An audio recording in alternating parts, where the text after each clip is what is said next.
মেয়েরা যারা মাথায় কাপড় দেয় না, বিশেষ করে মেয়েরা হিজাব যারা করে না, কিয়ামতের ময়দানে এই মেয়েদের এক একটা চুল এক একটা সাপ হয়ে তার শরীরে তার মাথায় দংশন করতে থাকবে। নাউজুবিল্লাহ। বড় কঠিন বিষয় ভাই।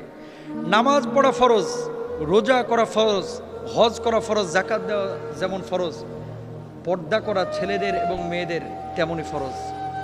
মনে রাখবেন আল্লাহ তাআলা বলেছেন ওয়ালিয়াদরিবনা বিখুমরিহিন্না আলা জুয়ুবিহিন, মেয়েরা এমন একটা পোশাক মাথা থেকে পা পর্যন্ত ঝুলিয়ে দিবে যাতে করে তার শারীরিক আকার আকৃতি অবয়ব বোঝা না যায়।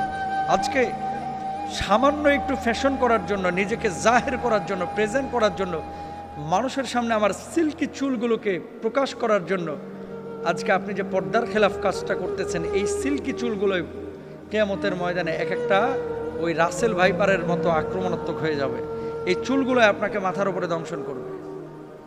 কেন আমরা বুঝি না? ছেলেরা এবং মেয়েরা দুপক্ষকে পর্দা করতে হবে, চোখটাকে অবনমিত রাখতে হবে। মেয়েদের পর্দা তো পুরো শরীর, আর ছেলেদের পর্দা হচ্ছে নাভি থেকে নিয়ে হাঁটু পর্যন্ত। এই অংশটা যদি এক চুল পরিমাণ কেউ খোলা রাখে, আল্লাহর আদালতে তারা দাঁড়াইতে হবে।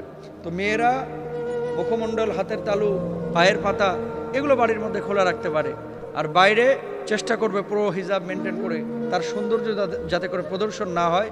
ছেলেরাও চক্ষুকে অবনমিত রাখবে, তার লজ্জাস্থানকে ঢেকে রাখবে। এমন কোনো প্যান্ট ছেলেরাও মেয়েরা ব্যবহার করবে না যেটা জড়সড় শারীরিক আকার আকৃতি বোঝা যায়, ফিজিক্যাল স্ট্রাকচারটা বোঝা যায়। এটা সম্পূর্ণরূপে হারাম। আল্লাহ বোঝার তৌফিক দান করুন।